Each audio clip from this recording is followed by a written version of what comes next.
à bord. Les passagers de RM Show sont priés de monter à bord.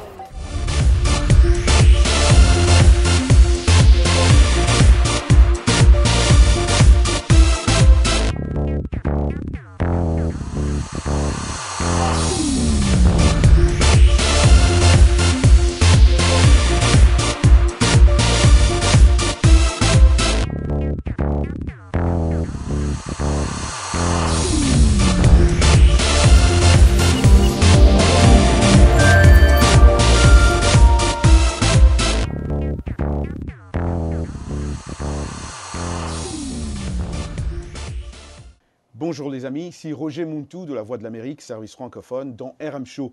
Un grand plaisir de vous savoir nombreux, comme d'habitude, à suivre cette émission. Aujourd'hui, notre invité, Monsieur Martin Madidi Fayulu, homme d'affaires congolais. Il est également député national et président du parti d'opposition Engagement pour la citoyenneté et le développement. Voilà, ICD.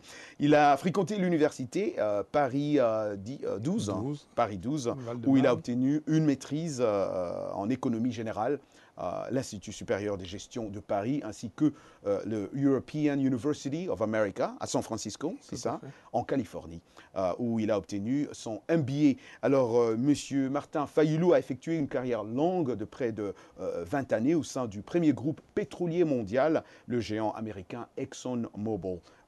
Martin Fayulu est notre invité dans RM Show, ici à la Voix de l'Amérique ce soir. Alors nous sommes très privilégiés, nous sommes très contents de le recevoir. Bonjour Monsieur Fayulu et bienvenue à la VOA. Bonjour, merci pour l'invitation. Super. Alors on va juste commencer. Honorable, quel est le but de votre voyage ici en Amérique? Écoutez, je suis venu pour soutenir mon fils qui faisait sa graduation. Et puis, pour prendre des contacts avec les Congolais de Washington, et puis des membres du Congrès et certains milieux politiques ici à Washington. Alors nous en profitons aussi pour donner une félicitation à votre fils qui a fini l'université ici. C'est très bien de voir toujours un enfant suivre les pas, bien sûr, de papa.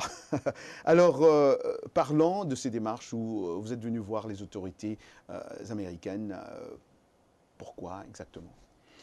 Et vous devez le savoir, la République démocratique du Congo, enfin, démocratique de nom, mais le Congo, notre pays, connaît beaucoup de problèmes. Beaucoup de problèmes, c'est que M. Kabila, qui est arrivé au pouvoir par des voies détournées, qui s'est maintenu au pouvoir malgré l'élection de 2006 qui n'a pas gagné, et c'est Jean-Pierre Bemba qui avait gagné en 2006. Et en 2011, M. Kabila n'a non plus gagné, et c'est M. Tshisekedi qui avait gagné. Et il est resté au pouvoir et il veut y rester éternellement. Or, nous avons un cycle électoral qui n'a pas été terminé, donc le cycle de 2011, et nous avons un autre cycle qui arrive en 2016. M. Kabila trouve le moyen, lui, avec ses amis, de vouloir changer la constitution actuelle. Pourquoi? Pour se maintenir au pouvoir. C'est pour cela que nous disons non. Au pays, nous avons lancé deux choses. La première, c'était l'année dernière, nous avons lancé une pétition qu'on avait intitulé « Touche pas à mon 220 ».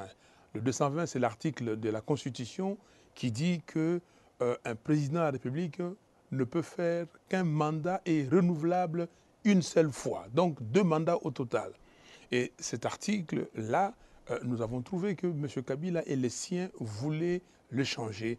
M. Bochab, qui est le secrétaire général du parti donc, de Kabila, a écrit un livre qui s'intitulait « La révision constitutionnelle ou l'inanition de la nation ».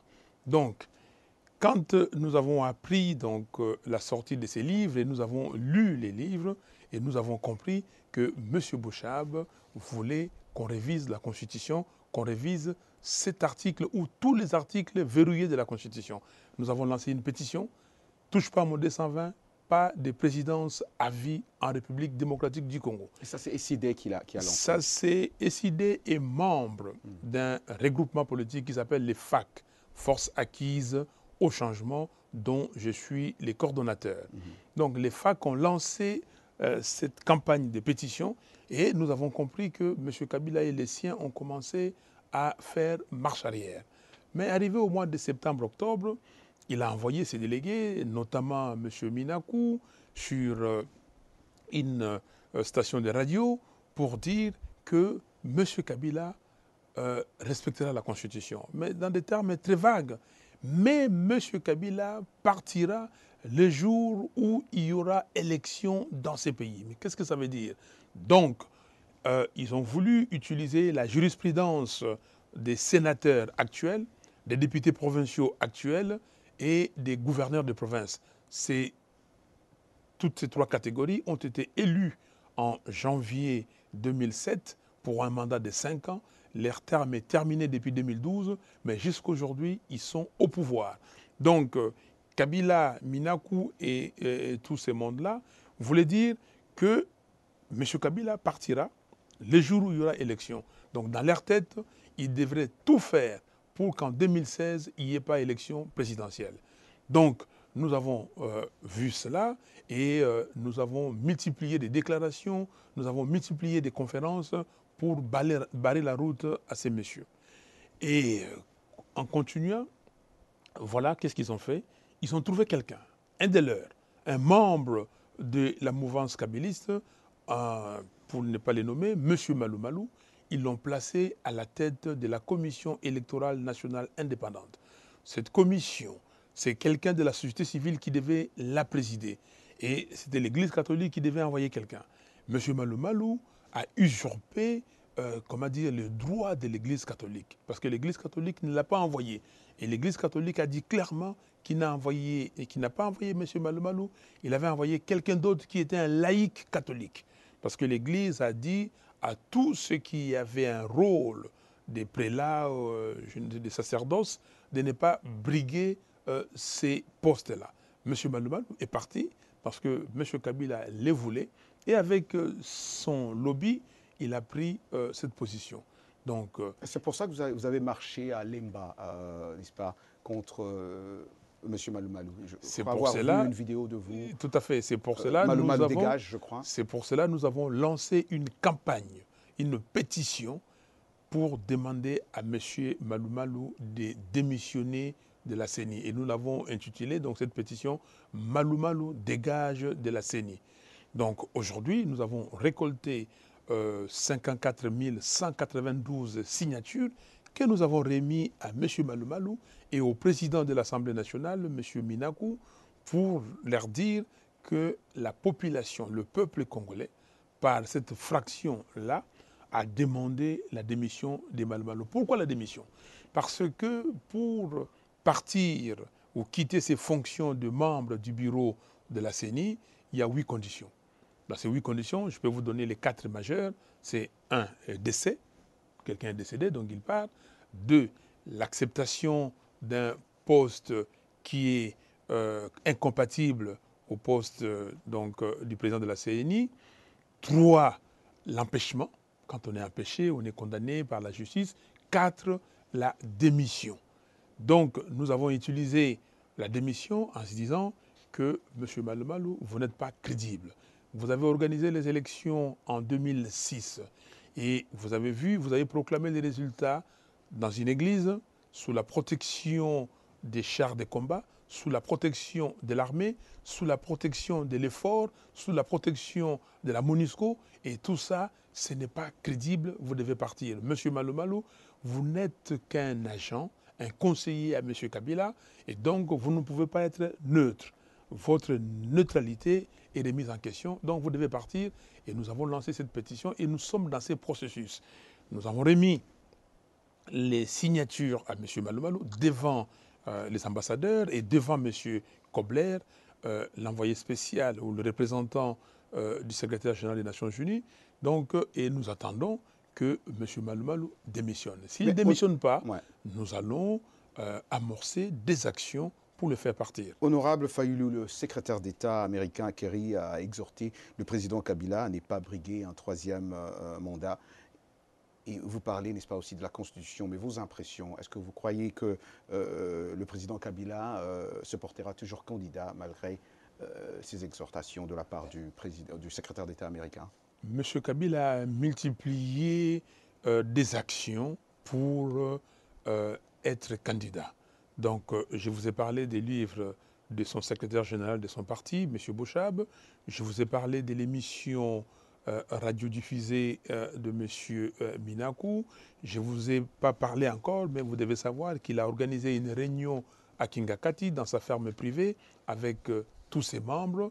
Et ils ont parlé ils ont dit beaucoup de choses. Et d'ailleurs, il y a une radio qui a informé tout le monde entier qu'il y avait cette possibilité. Et les membres de son parti, de sa mouvance ou de son parti à ce moment-là, sont partis à Mbandaka, dans une des provinces, un chef-lieu de province de l'Équateur. Ils sont partis là-bas, ils ont tenu une réunion et l'exhortation de ces membres, c'est que M. Kabila doit demeurer au pouvoir. Alors, donc pour nous, la visite du secrétaire d'État John Kerry est une visite pour nous salutaire. C'est pour renforcer la position du peuple congolais. Et nous sommes contents que des pays amis, des pays épris de démocratie, des pays qui voient l'évolution du monde, des pays qui pensent qu'on ne peut plus faire marche arrière et que les gens doivent apprendre, je dis bien apprendre, à respecter leur constitution. Et ça, c'est que M. Kerry a dit, ça nous réconforte. Donc, M. Kabila, on ne demande pas sa volonté. On ne demande pas aujourd'hui, vous aussi aux États-Unis, la volonté de M. Obama, s'il doit rester au pouvoir ou pas. Il sait qu'il doit partir parce que la loi ne lui permet pas. M. Kabila sait qu'il doit partir. Il sait bien que malgré les coups d'État qu'il a fait, et aujourd'hui, c'est la fin. C'est la fin, le terme est arrivé et il doit partir et personne. Alors personne ne peut changer ces articles verrouillés. En 2011, exactement le 11 janvier, M. Kengo, président du Sénat, avait accepté la modification de la Constitution d'une manière intempestive. Parce que vous savez, le Sénat se réunissait en session extraordinaire. Or, la session extraordinaire, d'après le règlement intérieur, se tient selon un calendrier précis, préétabli. Donc, dans ce calendrier, il n'était pas mentionné le point sur la révision constitutionnelle. Mais il a accepté, ils ont accepté. Et c'est pour cela que nous nous disons, voilà une tricherie. On a triché et le 20 janvier, on a promulgué la nouvelle ou la modification de la Constitution. Pour nos auditeurs honorables qui ne savent pas comment ça se passe, est-ce que cela doit être voté par vous les députés? Un changement? Non. Oui, les changements. Ouais. Alors, il y a la Constitution prévoit dans son article 218 la manière dont on peut réviser la Constitution. C'est prévu. Mais la même Constitution, dans son article 220, dit qu'il y a certains articles, certaines dispositions qui ne peuvent pas être révisées, notamment la disposition qui dit que le mandat du président de la République est de 5 ans et renouvelable une seule fois. La disposition qui dit qu'il y a un suffrage universel. À chaque fois, par exemple, le président de la République est élu au suffrage universel. Ça ne peut pas être revisé. L'article 197, alinéa 2, qui dit que les députés provinciaux sont élus au suffrage universel direct pour un mandat de 5 ans, ça ne peut en aucun cas être révisé. Le multipartisme, cet article 220 encore, dit que le multipartisme est là et restera. Personne ne peut demain venir en RDC et dire que maintenant nous instituons le monopartisme. Personne ne peut venir en RDC et dire que la République c'est fini et nous entrons en monarchie. Donc tout ça, le multipartisme syndical, le prérogative dévolu aux provinces, on ne peut en aucun cas y toucher. Voilà, la Constitution est claire. Et c'est que M. Kerry a dit, et c'est que tous les Congolais disent, quand je dis tous les Congolais, je dis presque tous les Congolais, 98% ou 99,9% des Congolais, on ne peut en aucun cas changer la Constitution. C'est pour cela que vous avez vu, dans la province de Katanga, la société civile nous a emboîté le pas en lançant une pétition contre la révision constitutionnelle. Merci, honorable. Alors, une autre question. Quelles sont vos relations avec les autres opposants? Je parle de M. Tshisekedi, M. Kamere et tous les autres. Quelles sont vos relations? Et je veux parler en termes de partis politiques, en termes de SID, UDPS. Voilà. Bienvenue à bord. Les passagers de RM Show sont priés de monter à bord. Tolanda Kayango, RM Show Tikanayo. Hey, la Guinée-Carlo. Salut les amis, ici Roger Moutou de VOA Afrique, chaque soir à 20h temps universel. Pourquoi? Venez voir avec moi. Roger Moutou la icône. Au programme de la bonne musique.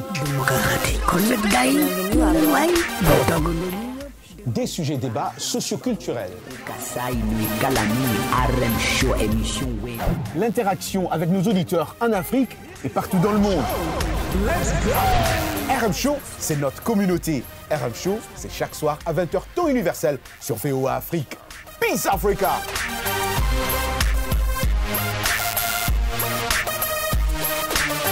Les relations sont là. Vous savez, nous venons de loin. Moi, j'ai animé avec d'autres amis, avec maman Thérèse Pakassa, la DTP, Dynamique Tshisekedi président. Nous avons tout fait pour amener Tshisekedi à la présidence de la République. Tshisekedi, vous le savez, a gagné cette élection-là, mais la tricherie et les coups d'État du 9 décembre a fait que, bon, c'est Kabila qui a été placé sur le fauteuil. Mais aujourd'hui, nous devons continuer. Nous avons continué. C'est pour cela que nous avons accepté d'entrer à l'Assemblée nationale. Nous avons fait l'objet de beaucoup de critiques, mais nous le prenons sur nous et nous nous sommes dit, nous utilisons la tribune de l'Assemblée nationale pour parler. Vous dites ici en anglais, you have to voice yourself. Parler, dire des choses qui ne marchent pas. Et surtout, dire que Kabila a fait un coup d'État et ne pas les reconnaître. Et ça, nous l'avons fait et nous continuons à le faire. Mais dans l'entretemps, il faut s'organiser. Et en s'organisant, nous, avec des amis déjà, nous avons créé le mouvement Force acquise au changement, qui rassemble plus de 20 partis. Mais on ne nous sommes pas arrêtés là-bas. Et nous nous sommes dit, nous, partis politiques SID, nous sommes membres de Force acquise au changement. Mais allons plus loin. Est-ce que nous ne pouvons pas faire un mouvement qui inclut beaucoup plus de plateformes? L'UDPS seul, c'est un parti qui a beaucoup de poids, le plus grand parti politique en RDC. Nous sommes partis voir les amis de l'UDPS, le secrétaire général Mavungu et son adjoint Chibala. Nous sommes partis les voir. Nous avons discuté avec les amis des CVD, Coalition pour le vrai dialogue. Donc le parti, vous avez cité M. Kamere, son parti est membre de ces regroupements politiques. Nous sommes partis voir les amis de G14. Nous sommes partis voir les amis de la société civile. Et d'autres, nous leur avons dit, et d'autres députés qui sont dans l'opposition. Nous leur avons dit, nous pensons que l'heure est arrivée pour faire un grand mouvement où tous ceux qui sont contre le système peuvent se retrouver pour conduire le pays vers la vraie démocratie. Les amis de l'UDPS nous ont dit, écoutez, l'idée est très bonne, allez-y, et nous allons observer. Les amis de la société civile, avec M. Christopher Ngoï, coordonnateur de la société civile de la RDC, eux, ils ont accepté. C'est un mouvement énorme avec beaucoup d'associations. Les amis de la CVD, nous nous sommes mis d'accord, et l'idée c'était entre nous trois là, et les trois groupes ont accepté, et nous avons créé Sauvons la RDC. Donc le parti de Kamere n'a pas accepté. Et dedans. Le parti de M. Kamere est membre de la coalition CVD, c'est-à-dire Coalition pour le vrai dialogue. Donc dans ces grands rassemblements que nous appelons les rassemblements sociopolitiques, vous avez trois groupes. Il y a un groupe politique qui s'appelle la Coalition pour le vrai dialogue, CVD. Il y a un groupe politique qui s'appelle le Force acquise au changement, le mouvement que j'anime.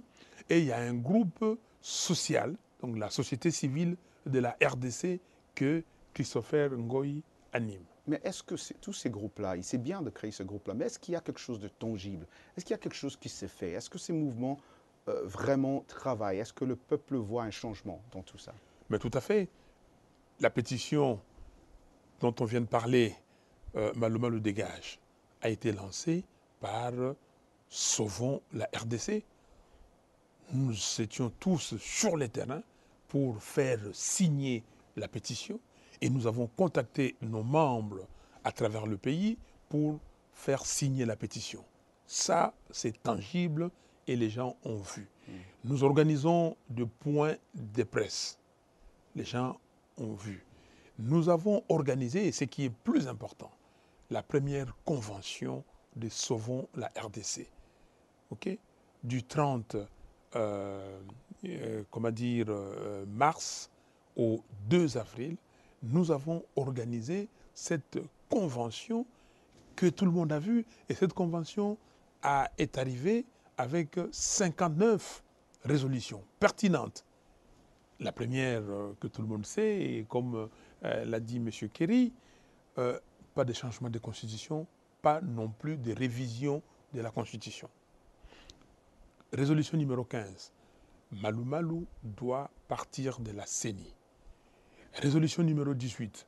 Nous avons fait un calendrier, ce qu'on appelle aujourd'hui communément au Congo une feuille de route. Nous avons dit, voici la feuille des routes pertinentes pour les élections. On commence par quoi? Au mois de mai, ce mois de mai, profitons pour faire le dialogue. Le dialogue inclusif. Le dialogue entre toutes les parties prenantes, comme l'a exigé la résolution 2098 du Conseil de sécurité des Nations Unies dans son point 14b. Nous avons dit, donc, et nous avons suggéré que la première quinzaine du mois de mai soit utilisée pour des contacts. On contacte toutes les parties prenantes, savoir ce qu'ils ont, ce qu'ils proposent, et après, deuxième quinzaine, faire le dialogue. Et nous sommes contents. Le 30 avril, nous avons eu une première rencontre organisée par M. Martin Kobler, le représentant spécial du secrétaire général des Nations Unies, en compagnie de certains ambassadeurs, notamment l'ambassadeur des États-Unis, de l'Union européenne, de la Belgique, de l'Afrique du Sud. Nous avons eu une première réunion et ça a continué encore.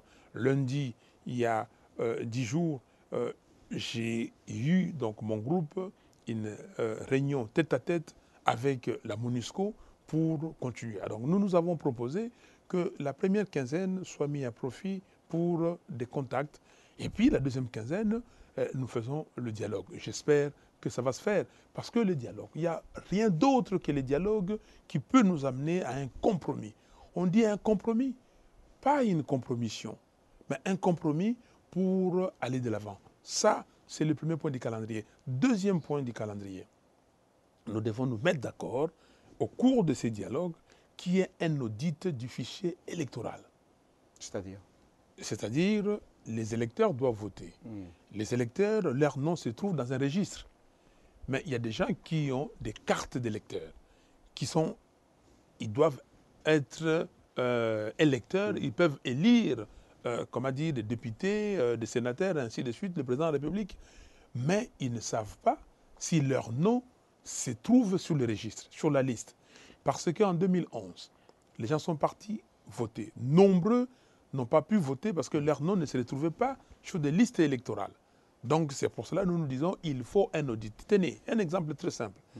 Au moment où on faisait l'enregistrement des électeurs, Kinshasa avait plus de 10 millions d'habitants.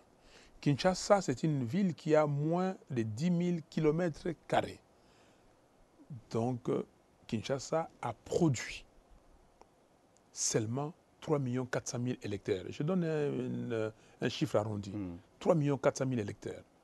Mais pour une ville de plus de 10 millions d'habitants, où le 3/4 même de sa superficie est occupé par la commune de Maluku, clairsemée, et tout le monde, il y a une densité énorme, plus de 900 personnes par kilomètre carré à Kinshasa. Mais vous avez la province du Katanga, qui à ce moment-là avait 7-8 millions d'habitants, avec une superficie de plus de 500 000 kilomètres carrés. Ça ne s'explique pas. Et le Katanga a eu 4 600 000 électeurs. Comment expliquer ça? Donc nous nous avons dit, allons-y plus loin. Et nous avons mené une enquête dans la ville de Kinshasa. nous avons pris un échantillon de 5000 personnes, leur demandant est-ce que vous avez votre carte d'électeur? Oui, 97% avaient leur carte d'électeur.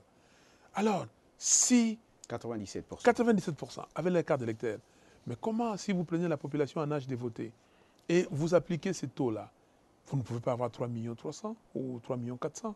Donc, nous avons dit qu'il y a un problème. Donc, les gens ont leur carte d'électeur, mais les noms ne se retrouvent pas dans les fichiers. Il faut auditer, et c'est pour cela, vous avez vu qu'en 2011, nous avons baptisé un jeudi serveur.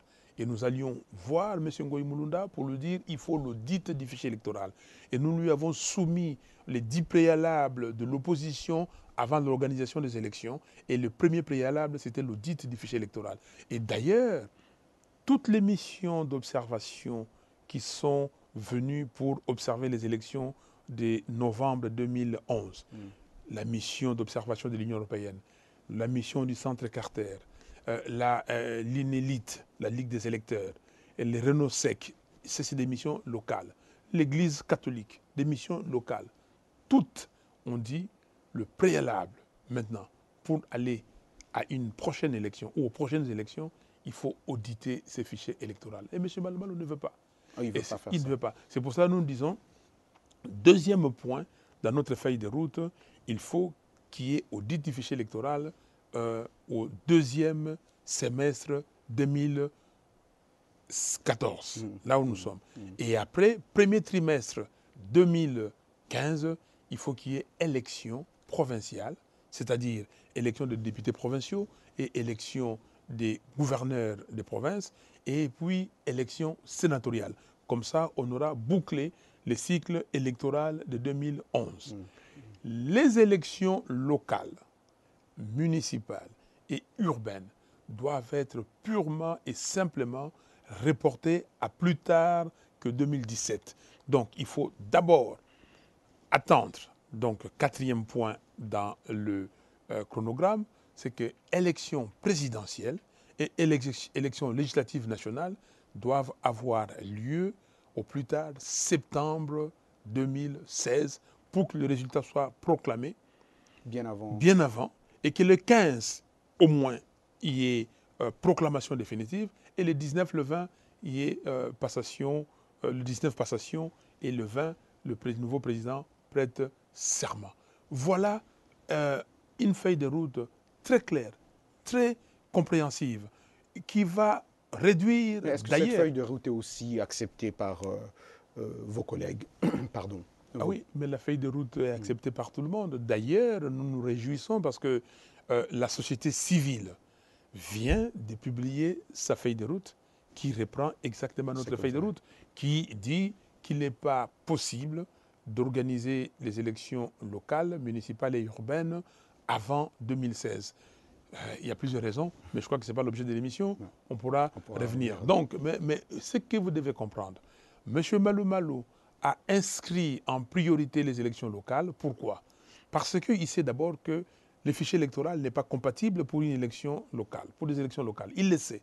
Il voulait s'empêtrer, et c'est comme on dit en français, il voulait créer des circonstances pour, à la fin, dire aux gens, voilà, j'ai essayé, j'ai vu, mais on ne peut pas. Et là, en ce moment-là, M. Kabila arrivera en 2016 et on aura constaté qu'on n'a pas pu, et il dira que ce n'est pas de ma faute, il va demeurer. Alors maintenant, en ce moment-là, on va commencer à appeler tout le monde de gauche à droite. Oui, mettons en place un gouvernement de transition. Oui, faisons ceci et tout cela. Et nous, nous avons compris ça à temps.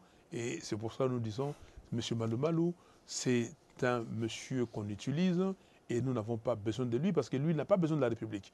Il n'a pas besoin que ces pays aillent de l'avant. Et je ne sais pas, c'est un abbé, mais je ne comprends pas quelle est sa profession de foi exactement. Je ne comprends pas comment ce monsieur, qui a servi M. Kabila du début à la fin, qui est son conseiller, qui était dans toutes les réunions, à Manileyo et la réunion de Kampala, qui représentait Kabila. Les documents sont sortis sur Internet, comme quoi il était conseiller. Et M. Malumalo continue à vouloir gérer la CENI. Nous disons non. Il a commis beaucoup de bêtises. Je dis les mots, je pèse mes mots. Il viole la loi. La loi, pour nommer les gens ou embaucher des gens à la CENI. Il y a la loi. La loi dit vous passez par appel à candidature. Mais il prend le poste le plus important de la CENI, les secrétaires exécutifs national, il nomme son ami, son cousin, je ne sais pas qui était en poste au Niger, au PNUD du Niger, qui est membre d'un parti de la mouvance kabiliste. Il a pris ces messieurs, il a nommé. Voilà. Monsieur Malou Malou, il enfreint, il viole la Constitution, il demande, lui, je ne sais pas de quelle autorité, que la Constitution soit changée et que les députés provinciaux soient élus au suffrage indirect. Voilà. Est-ce que, honorable, on peut dire, on peut voir l'honorable candidat présidentiel 2016? Écoutez, je crois qu'il faut être sérieux. Il faut faire une chose à son temps. Okay? Aujourd'hui, il y a des priorités. Aujourd'hui, on ne peut pas commencer à se battre qui va être candidat et tout ça. Il y a plusieurs candidats, il y a plusieurs personnes qui sont capables. Mais je crois que... Vous avez un exemple? Non, non, non, je ne vais pas le donner. Mais ces gens-là les connaissent, la population le sait. Okay? Vital Kamere, par exemple? Je ne parle pas de noms. Il y aura des candidats. Okay? Mais nous avons une constitution qui a été modifiée, révisée d'une manière intempestive. Je parle de l'article 71 de la Constitution, qui a révisé le scrutin, le mode du scrutin présidentiel. Le scrutin présidentiel qui était à 2 tours a été ramené à 1 tour.